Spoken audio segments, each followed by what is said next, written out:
नमस्कार, मैं हूं दिव्या और आप देख रहे हैं आंखें न्यूज 24। आइए सबसे पहले नजर डालते हैं आज के मुख्य समाचारों पर। नमस्कार, मैं अमित और आप देख रहे हैं आंखें न्यूज 24।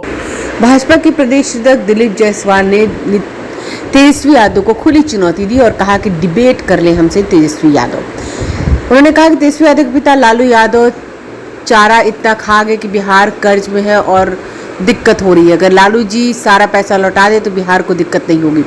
बचपन में हम लोग पुराने ज़माने में रिकॉर्ड चलता था, वो फंस जाता था। प्रतिपक्ष के नेता का रिकॉर्ड फंस चुका है, उनके पास कोई मुद्दा नहीं है। मैंने उनको चुनौती दी है, अगर हिम्मत है तो बिहार के विकास पर डिबेट करें। सरकार प्रदेश के विकास के लिए चुना जाता है, प्रदेश के विकास पर डिबेट करे नेता प्रतिपक्ष। पूरे बिहार के अंदर बीजेपी पसमानदा मुसलमान के लिए कार्य कर रही, इस पर चिंता करने की जरूरत नहीं। उन्होंने कहा कि मोदी जी ने नारा दिया है सबके साथ सबका विकास, सबको समाज के मुख्य धारा में जोड़ा जाएगा। वक्फ बोर्ड के पैसा का दुरुपयोग कुछ लोग कर रहे हैं। वक्फ संपत्ति अल्लाह की संपत्ति है। तेजस्वी के पिता इतना चारा लेकर चले गए, इसलिए बिहार को दिक्कत हो रही है। ब्यूरो रिपोर्ट, आंखें न्यूज 24। देखते थे कि पुराने जमाने में रिकॉर्ड चलता था तो वो कभी कभी फंस जाता था सामने से, और प्रतिपक्ष के नेता का रिकॉर्ड फंस गया है। रह रह करके उनको एक ही चीज याद आता है, उनके पास प्रतिपक्ष के नेता के पास कोई मुद्दा नहीं।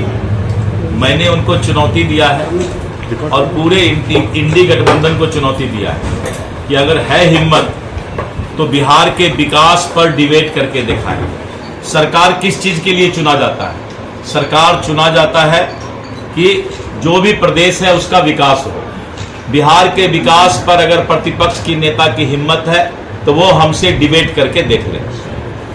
सर, आज से आप जन जागरण अभियान वक्फ को लेकर के चलाने जा रहे हैं, उसको लेकर बैठक पूरे बिहार के अंदर भारतीय जनता पार्टी पासमानदा मुसलमान, गरीब मुसलमान भाई जो आज तक समाज के मुख्य धारा में नहीं जुड़ पाए हैं, कांग्रेस के 70 साल के शासन के बाद भी इस देश के मुसलमान का ये हालात क्यों है, इस पर चिंता करने की आवश्यकता है। भारतीय जनता पार्टी और देश के लोकप्रिय प्रधानमंत्री जी ने नारा दिया है सबका साथ सबका विकास, यानी इस देश के अंदर हिंदू, मुस्लिम, सिख, ईसाई सबको समाज के मुख्य धारा में जोड़ना है। और इसी के निमित्त वक्फ बोर्ड जिसकी कमाई जो अल्लाह का धन होता है, अल्लाह का कमाई है वो, और उस वक्फ बोर्ड के पैसा का दुरुपयोग कुछ लोग जो है और उसके संपत्ति को हड़पने का काम करते थे। कुछ लोग का वक्फ संपत्ति पर अपना एकाधिकार जमा लिए थे। वक्फ की संपत्ति अल्लाह की संपत्ति है और जो अल्लाह की संपत्ति है वो आम मुसलमानों की संपत्ति है। इसको हम लोगों ने इस संशोधन बिल में ला करके करने का काम किया है। पूरे बिहार में अभियान चलाएंगे। पूरे बिहार में अभियान चलेगा और वक्फ का जो भी आय होगा, स्ट्रक्चर कमेटी में कहा गया है ये जो 168 करोड़ का आय एक साल में वक्फ का हो रहा है, ये कम से कम 12,000 करोड़ होना चाहिए। और आज जो है उसी को केंद्र सरकार 12,000 करोड़ का आय कैसे आए, इस बात की चिंता कर। नमस्कार, मैं अमित और आप देख रहे हैं आंखें न्यूज 24। नेता प्रतिपक्ष तेजस्वी यादव के द्वारा बिहार सरकार की योजनाओं में कमीशन लिए जाने के मामले पर बिहार सरकार के मंत्री जनक राम ने निशाना साधा है। मंत्री ने कहा सियासतबाज तेजस्वी यादव बोल रहे हैं, बिहार के लोग उनकी बातों को सुनकर नजरअंदाज कर देते हैं। उन्होंने कहा कि भ्रष्टाचार से निकला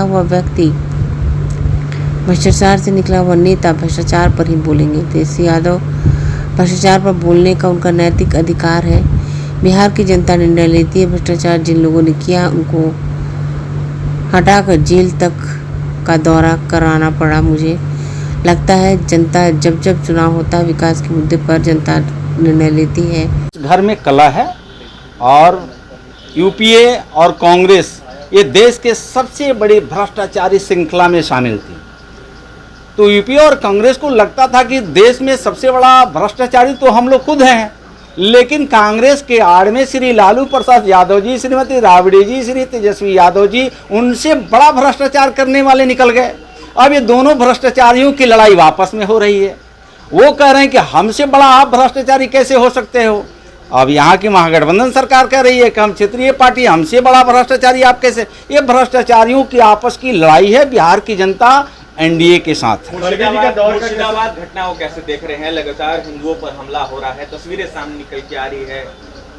कहीं ना कहीं एक सोची समझी रणनीति है और उस रणनीति को असफल निश्चित रूप से देश में प्रदेश में जो सेनाएं हैं, सरकार है, महामहिम है, उस पर पैनी नज़र रख रहे हैं।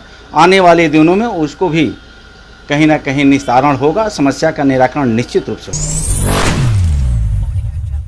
नमस्कार, मैं अमित और आप देख रहे हैं आंखें न्यूज 24। मुख्यमंत्री नीतीश कुमार के महिला संवाद अभियान को लेकर जनसुराज ने आज इस प्रेस वार्ता की। हालांकि प्रेस कॉन्फ्रेंस के दौरान जहां जनसुराज ने सरकार की योजनाओं और नीयत पर सवाल उठाए, वहीं खुद पार्टी महिला मुद्दों पर जवाब देते समय असहमत नजर आई। जनसुराज ने महिलाओं को लेकर सरकार की चुनावी प्रतिबद्धताओं पर सवाल उठाते हुए कहा कि मुख्यमंत्री नीतीश कुमार ने अपने लंबे कार्यकाल में कभी किसी महिला को मुख्यमंत्री पद के लिए उम्मीदवार क्यों नहीं बनाया।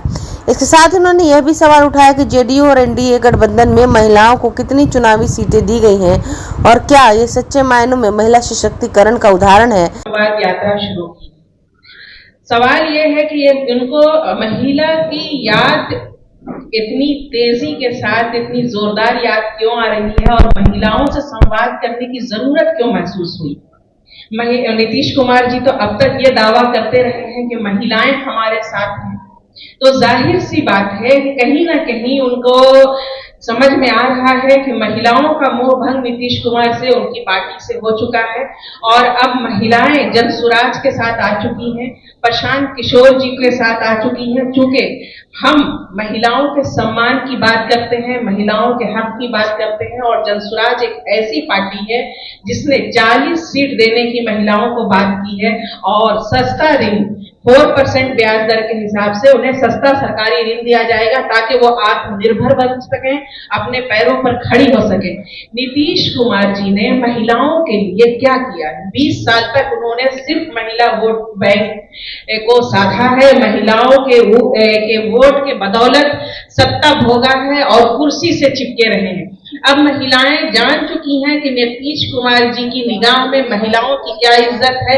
आए दिन वो महिलाओं की बेइज्जती करते रहते हैं और अपमान करते रहते हैं। तो नीतीश कुमार जी को जरूरत है कि पहले महिलाओं का सम्मान करना सीखें, महिलाओं की इज्जत अपने दिल में पैदा करें। और नीतीश कुमार जी ने महिलाओं को सशक्त करने के लिए आज तक कौन सा काम किया है?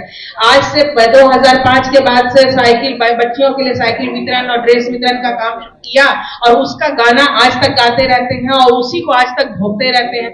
महिलाओं के लिए कौन सा ऐसा ठोस काम किया जिससे महिलाएं जो है मजबूत हों, अपने पैरों पर खड़ी हों, उनको सम्मान मिले समाज में। इनका शराबबंदी कानून का सबसे बड़ी भुक्तभोगी महिलाएं हैं।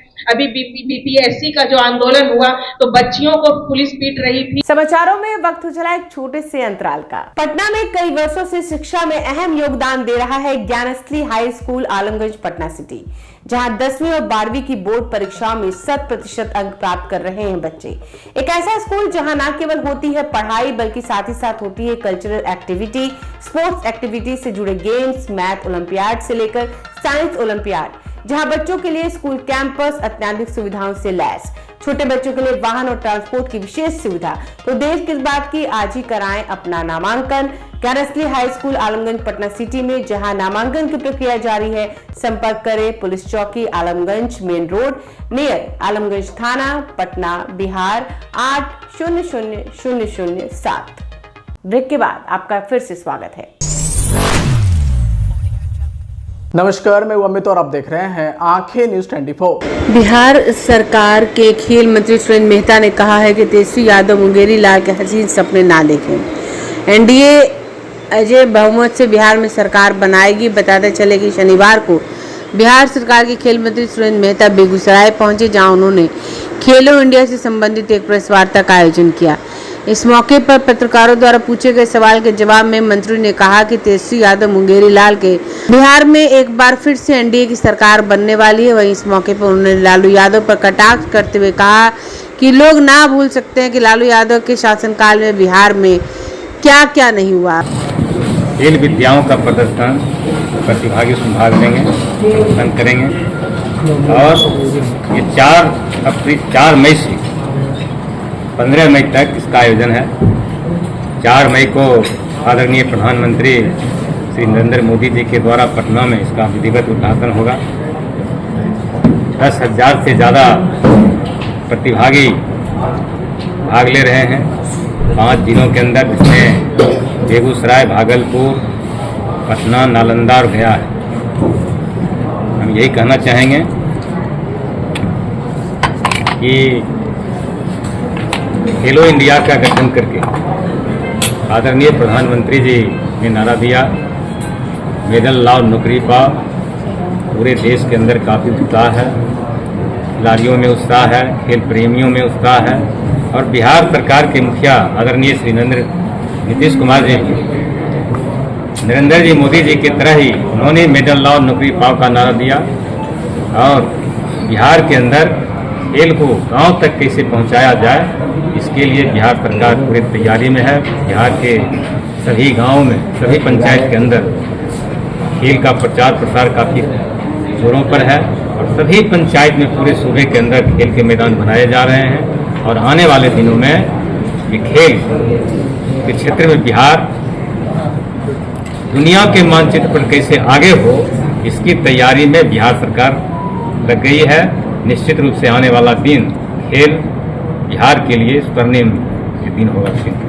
ये खेल कहाँ पे होंगे सर? खास करके बेगूसराय में वो 2 मैदान चिन्हित किए गए हैं। वो बेगूसराय का रिफाइनरी टाउनशिप का जो मैदान है और जमुना भगत स्टेडियम बरौनी, इसको चिन्हित किया गया है। और काफ़ी जोर शोर से इसकी तैयारी चल रही है। और हम अपने जिला पदाधिकारी को काफ़ी धन्यवाद देना चाहेंगे, काफ़ी लगे हुए हैं। और खिलाड़ियों के स्वागत में काफ़ी जोर शोर से जिला प्रशासन लगे हुए हैं, हम उन्हें धन्यवाद देते हैं। और निश्चित रूप से आने वाला दिन बिहार के साथ साथ बेगूसराय का भी स्वर्णिम दिन है। पूरे देश से कितने खिलाड़ी भाग लेंगे?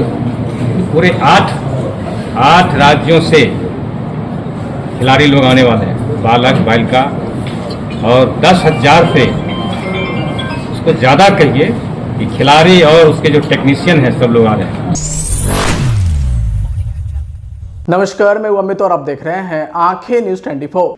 बिहार के मुख्यमंत्री नीतीश कुमार की सेहत को लेकर उठते सवालों पर उनके बेटे निशांत कुमार ने पहली बार सार्वजनिक बयान देकर विपक्ष को करारा जवाब दिया है। उन्होंने कहा कि मेरे पिताजी पूरी तरह से स्वस्थ हैं, वो अगले 5 साल तक राष्ट्र का नेतृत्व करने में पूरी तरह से सक्षम है। वहीं निशांत कुमार का यह बयान ऐसे समय में आया जब विपक्ष लगातार सीएम नीतीश कुमार की उम्र और स्वास्थ्य को लेकर सवाल खड़े कर रहा है और अगली पंक्ति के नेता की मांग कर रहा है। जब पत्रकारों ने उनसे तेजस्वी यादव को लेकर सवाल पूछा तो निशांत कुमार ने सौम्य लफ्ज में कहा कि तेजस्वी मेरे छोटे भाई जैसे हैं, उनका स्नेह बना रहे। ये बयान इस बात की ओर संकेत करता है कि व्यक्तिगत रिश्तों में गरिमा बनाए रखने की कोशिश की जा रही है, भले ही राजनीतिक मतभेद मौजूद हो। वहीं निशांत कुमार ने बिहार की जनता से एनडीए गठबंधन को समर्थन देने की अपील करते हुए कहा कि हम चाहते हैं कि इस बार 2010 से भी बड़ा बहुमत एनडीए को मिले और नीतीश कुमार एक बार फिर मुख्यमंत्री बने।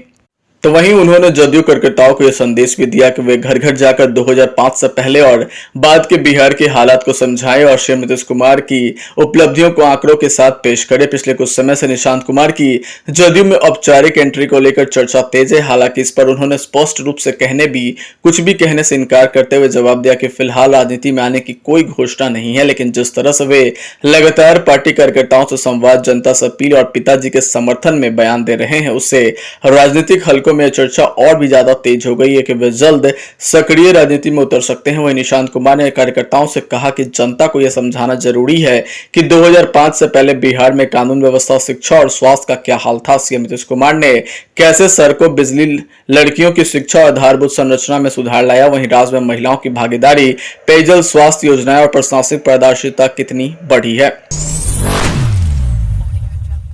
नमस्कार, मैं अमित और आप देख रहे हैं आंखें न्यूज 24। बिहार विधानसभा चुनाव की आहट के बीच कांग्रेस ने महिलाओं को साधने की तैयारी लगभग शुरू कर दी है। बता दें कि कांग्रेस 20 अप्रैल से 31 मई तक राज्य के सभी 534 प्रखंडों में जाकर महिलाओं से बातचीत करेगी। इस कार्यक्रम का नाम चर्चा महिला की बात कांग्रेस के साथ रखा गया है। बता दें कि अखिल भारतीय महिला कांग्रेस की राष्ट्रीय अध्यक्ष अलका लांबा ने शुक्रवार को प्रदेश कांग्रेस मुख्यालय सदाकत आश्रम में प्रदेश अध्यक्ष राजेश राम, शकील अहमद खां, मदन मोहन झा, प्रतिमा दास, सरबत जहां, फातिमा और राजेश राठौर की मौजूदगी में इसकी विधिवत साथ लॉन्चिंग की और पोस्टर जारी किया। बता दें कि अलका लांबा ने बताया कि कांग्रेस के जिला अध्यक्षों की तरह जल्द ही प्रदेश कार्यकारी की भी गठन किया जाएगा, जिसमें 50% महिलाओं को जगह दी जाएगी। वहीं विधानसभा चुनाव में महिलाओं को टिकट देने के सवाल पर उन्होंने कहा कि हमारी कोशिश होगी कि 100 में 30 महिलाओं को जरूर जगह मिले। उन्होंने बताया कि सदाकत आश्रम में शुक्रवार से 2 दिवसीय महिलाओं का विशेष प्रशिक्षण शिविर शुरू होगा। इसमें प्रशिक्षण में 100 महिला कार्यकर्ता 20 अप्रैल को गांव प्रखंडों के लिए रवाना होंगी। बता दें कि ये सभी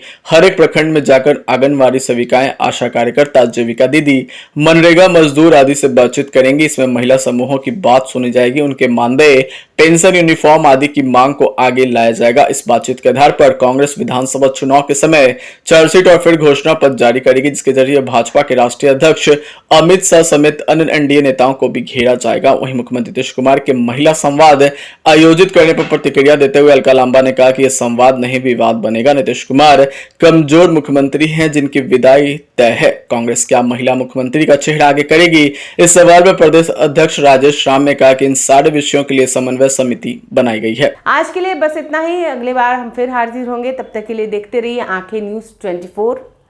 अगर आपने अभी तक हमारे चैनल को सब्सक्राइब नहीं किया है तो हमारे चैनल को जल्द से जल्द सब्सक्राइब करें, लाइक करें, शेयर करें और कमेंट करें।